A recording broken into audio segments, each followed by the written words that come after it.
Natuntun na ng Bureau of Customs ang lahat ng 12 luxury cars ng pamilya Diskaya na sakop ng search warrant. Live mula sa Pasig City, nasa frontline ang balitang yan si Hannibal Talete. Hannibal, sinorender na ba ng mga Diskaya ang 12 luxury cars na ito? Angela, mayang labas-masok ng mga sasakyan na nandito ngayon sa may St. Gerard compound na pagmamayari ng mga Diskaya. At sabi nga ayon sa Bureau of Customs, 7 sasakyan ang isinurrender ng pamilya Diskaya na nandito ngayon sa loob ng compound. Kasama dyan ang Rolls-Royce, Bentley, Mercedes-Benz at Cadillac Escalade. Ang 3 pang luxury cars ng mga Diskaya ay kasalukuyang nasa service center at isusurrender din daw ng mga Diskaya sa customs.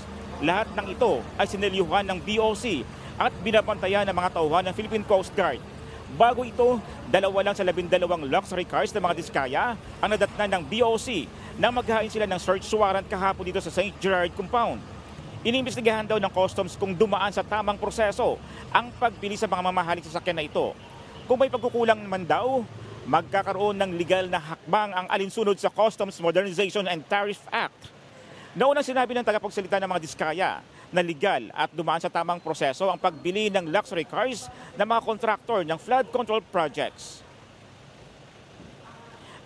Angela, sa magdamag na pagbabatay natin dito, may mga nakita tayong 3 sasakyan na pumapasok ngayon dito, pero inaalam natin kung ito ba ay nasa service, galing ito sa service center, At sa ngayon ay todo bantay at mahigpit ngayon ang pagbabantay ngayon dito sa compound ng taga-Philippine Coast Guard. Angela. Maraming salamat, Hannibal Talete.